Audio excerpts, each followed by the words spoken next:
විෂයාවත් කාලීනයි. එතකොට ඔය teachers guide එකේ තියෙන ඔය ටික විතරක් නෙමෙයි. ඔය එහා අපිට තව දේවල් ටිකක් තියෙනවා. කැප්චර් කරගන්න ඕනේ. මොකද මේ අප්ඩේට්. හරි අපේ සබ්ජෙක්ට් එක අප්ඩේට් වෙන එක. දැන් මේ අප්ඩේට්ස් ටික අරගන්නයි අපි යන්නේ. දැන් අපිට මියන්මාරය ආශ්‍රිතව කට්ටිය මියන්මාරට තව නමක් කියනවා. මොකද්ද? බුරුමි කියලා කියනවා. ඔය ප්‍රදේශය ආශ්‍රිතව භූමිකම්පාවක් ඇති වුණා. දල වශයෙන් අපි කියන්නේ ඔය මැග්නිටියුඩ් අර ස්කේල් එක එන්න එන්න වැඩි වෙනකොට හරියටම මිනුම් ලබා ගන්න වර්තමානයේ වෙනකොට රික්ටර් ස්කේල් එක හා සමගාමීවම මැග්නිටියුඩ් එකක අරගන්නවා. ඉතින් ගොඩාක් වෙලාවට ඔයාලට ඇහෙන්න ඇති නිවුස් වලට එහෙම මොන එක කියන්නේ. මැග්නිටියුඩ් කියලානේ ඔය කියන්නේ ඔය එකක 7.7ක විතර භූමිකම්පාවක් සිද්ධ වුණා. මේක හැබැයි ඔයා දන්නවා භූමිකම්පාවක් මනුස්ස පුලුටක් නැති තැනක වුණා නම් ඔයාට ඒක ගාණක් තියනවද? ඔයාට ඒක ආපදාවක් වෙන්නේ නැහැ. ඒක උපද්‍රවයක් කළා එහෙමම අකාමකා වෙනවා. දැන් මේ සිද්ධියේදී එහෙම කතාවක් ඔයාට කියන්න තියෙනවා. ඔයා අහලා සහ ඔයා දැකලා තියෙනව නේද? අපේ පෘථිවිය පෑලි වලට කැඩිලා තියෙනවා කියලා. අපේ පෘථිවිය පෑලි කැඩිලා තියෙනවා. එතකොට අපි කියනවා බූත් ඇටි. හරි ප්ලේට්ස් වලට අපි කැඩිලා තියෙනවා. සමහර ප්ලේට්ස් පත සයිස්, සමහර ඒවා පොඩි සයිස්. දැන් මම මේ සිද්ධියට හේතු වෙච්ච ඒ කතාව පොඩ්ඩක් ඔයාලට කියලා ඊළඟ පාර්ට් එකට මූව් වෙනවා. ප්‍රධාන තැටියක් තියෙනවා. ඔයාලට මතකද ඉන්දෝ ඕස්ට්‍රේලියානු තැටිය? ඉන්දෝ ඕස්ට්‍රේලියානු තැටිය කියලා ප්‍රධාන භූ තැටියක් තියෙනවා. ඉන්දෝ ඕස්ට්‍රේලියානු තැටියට උඩහට ඔයාලට මේ ස්ක්‍රීන් එක බලන්න පුළුවන්ද? ස්ක්‍රීන් එක බලන්නකෝ. ඉන්දෝ ඕස්ට්‍රේලියානු තැටිය තියෙනවා. ඔයාලට ගොඩක් ක්ලියර් එකක් ඕන නම් මෙතන තියෙන්නේ ඉන්දෝ ඕස්ට්‍රේලියානු තැටිය. මේ බලන්න මම මේ කර්සර් එකෙන් පෙන්නන්නේ මේ ඉන්දෝ ඕස්ට්‍රේලියානු තැටිය තියෙනවා. උඩින් ඔයාලට පේනවද ප්‍රධාන තැටිය යුරේෂියානු තැටිය තියෙනවා. හරි. මම අර උපතැටි තියෙන එකත් ඔයාලට දානවා. ඔයාලට පේනවද ඒකේ ඉන්දෝ ඕස්ට්‍රේලියානු තැටිය එහා පැත්තේ මේ ජුම්ඩන් එක්කෙනෙක් ඉන්නවා. මේ බලන්න මම zoom කරන්නේ.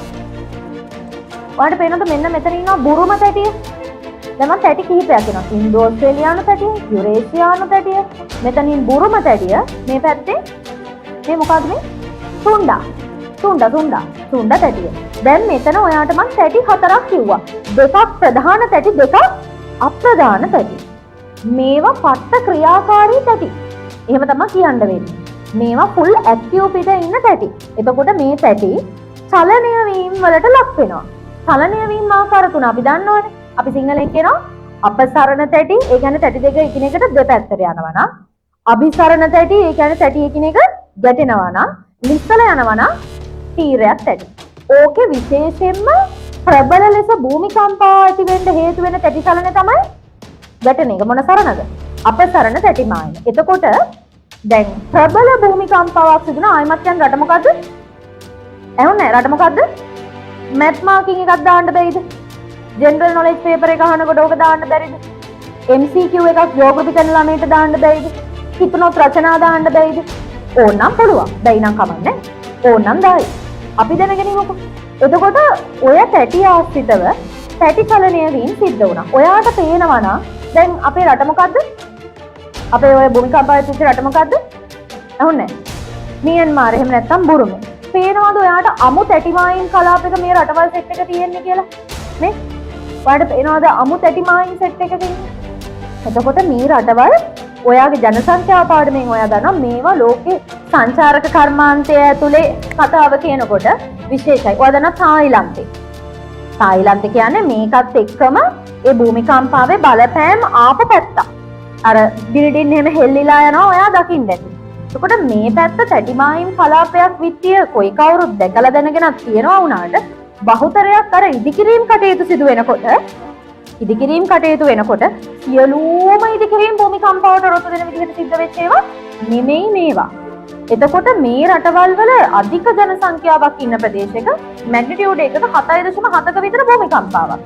7 පැන්න කියන්නේ ස්ට්‍රෝං. 7 පැන්න කියන්නේ අපිට දැනෙනවා.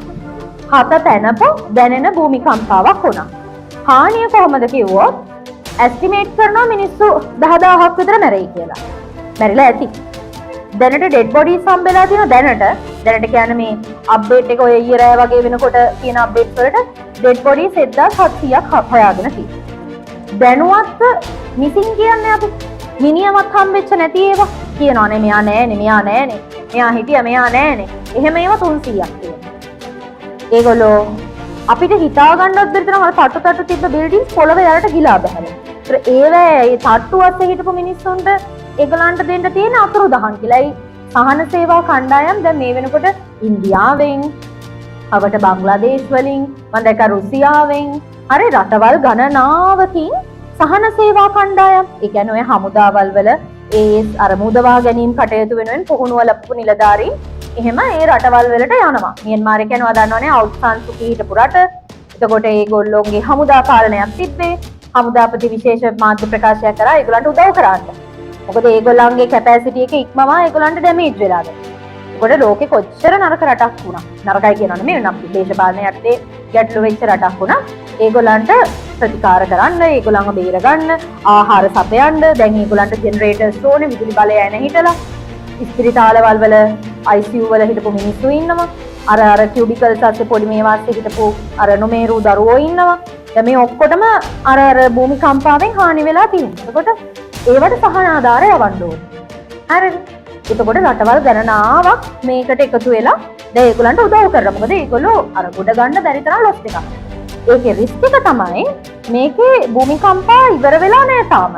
තාමත් පැටිය ගැටෙනවා. තාමත් පැටි ටික ගැටෙනවා. ඒ කියන්නේ පසු කම්පන තත්ත්ව දැන් ඊයේත් වාර්තා වෙලා තියෙනවා ළඟ දැන් 7 නෙමෙයි දැන් 7.7ක් ආවනේ. ඊට වඩා අඩු 5යි ගණන් වල ඒවා 4යි ගණන් වල ඒවා පොඩි ගැටි අර දැනෙනව නැතුව නෙමෙයි අර හෙල්ලිල්ල දැනෙන හැබැයි ලොකුම ඉන්ජර්ඩ් ටීම් අඩු ගණේම තියෙන අපි කියන්නේ සමහර 5ට වඩා අඩුයි කියලා ස්කේල් එක. අන්න ඒ වගේ ඒවා 6යි ගණන් ඒවත් වාර්තා වෙලා තිබුණා. මොන වාර්තා වෙනවද? කවුරුද අහන්න පුළුවන් ඇයි මේක මෙහෙම වෙන්නේ? මොකද්ද මෙහෙම වෙන්න රීසන් එක මොකක්ද? වෙන්න රීසන් එක ගැන කියනවට වඩා එක එක්කෙනා එක කෝණ වලින් කියන්න පුළුවන්. ඒක ආගමික මතවාදයෙන් කියන්න පුළුවන්. හරි ඒක එක මතවාද වලින් කියන්න පුළුවන්. සබ්ජෙක්ට් එකට අනුව කිව්වොත් ඉන්දෝ ඕස්ට්‍රේලියානු පැටිය මෙන්න අපි තනි ඉරටනේ ඔය කඳින්නේ. අපි තාම ඉන්දෝ ඕස්ට්‍රේලියානු පැටිය ඔය මැප් එකේ පේනවා වගේ මැද්දෙන් බෙදලා ධම්මිර පාට ඉරක් ගහලා ඉන්නේ නැහැ. ඒ කියන්නේ මේ ඉර මේක මේ දම් පාට කේස් එක මේක තාම අපි අඳින්නේ නෑනේ. ඔය මැප් වල අඳිනකොට ඉන්දෝ ඕස්ට්‍රේලියානු පැටිය මේ තනි ලයින් එක නෑන්ද? මම අඳින්න ඉතින් පුතා මේ කෑල්ල දාන්න නැතුව අඳින්න කියලා. ඒකට මේකේ දැන් වෙන්න යන්නේ මෙන්න මේ ඔය අපි තියෙන මේ කෑල්ල හැදෙන එක වෙන්න යන්නේ. දැන් මේක තවත් හැදෙනවා. ඒ කියන්නේ ඉන්දෝ ඕස්ට්‍රේලියානු පැටිය දැන් මේක ප්‍රධාන පැටියන්නේ. මේක තව පොඩි කෑලි වලට කැඩෙන්න යන්නේ. එතකොට ඒ කැඩෙන්න යනකොට ඒක මේ දවසෙන් දෙකකින් වෙච්ච ප්‍රොසෙස් එකක් නෙමෙයි. දවස් අවුරුදු 10 ගණන් තිස්සේ වෙන එකක්. ඒක කැඩිලා ඉතින් ඒක තව චුටි කෑලි වලට කැඩෙනවා. ඉතින් ඒ චූටි කෑලි වලට කැඩෙන එකේ ඔය ආරම්භක අවස්ථාව තමයි අපි ඔය දකින්නේ. මේක විතරක් නෙමෙයි අර එහා පැත්තේ සුණ්ඩ තැටියත් කෑලි කැඩෙනවා. ඒක සාමාන්‍යයි. දැන් අප්‍රිකානු තැටිය මෙච්චර කාලයක් පඩි අප්‍රිකාව තිබ්බට ඔයාලට මතකද සෝමාලියන් ප්ලේට් එක කැඩිලා මෙහාට මූව් වෙනවනේ ඕක. ඉතින් භූමියේ භූතැටි අවුරුදු මිලියන ගානකට කලින් එකට තිබිලා අද කෑලි කැඩිලා ඈත් වෙලා තියෙනවා. ඔයා හිතන්නකෝ මේක කවදාවත් මේ කෑලි හැමදාම එකම විදියට තියෙනවද? නෑනේ. මේවත් ආයෙ කැඩෙනවා. ආයෙ එකතු වෙනවා. ආයෙ පා වෙනවා. ඒක කොහොම යනවා? ඔය රොටේෂන් එක නවත්තන්න බෑ. ඒ වුණාට ඔය රොටේෂන් එක යටතේ ඕකේ ඔහොම කෑලි කැඩි යනකොට දැන් මේ මිනිස්සු ඉන්නවනේ. එතකොට භූමිකම්පය ඇති වෙන ඒවා, සුනාමි ඇති වෙන ඒවා, නායම් සක්‍රිය වෙන ඒවා. ඒ කියන්නේ අර අත දාලා ඔයාටයි මටයි නවත්ත ගන්න බැරි ස්වභාවික උපද්‍රව ඇක්ටිව් වෙනවා වැඩි. ඒක නවත්තන්න බෑ. ඉතින් නවත්තන්න බෑ කියලා දන්නවනම් ඔප්ෂන්ස් මොනවද හා? භූමිකම්පාව එන පැත්තක නම් එක්ක ඒ පැත්තෙන් අයින් වෙන්න, ඒ පැත්තේ ඉන්නවනම් භූමිකම්පාවට ගැළපෙන විදිහට ඉදිකිරීම සිද්ධ කරගන්න. අංක 1. භූමිකම්පාවට ගැළපෙන විදිහකට ඉදිකිරීම.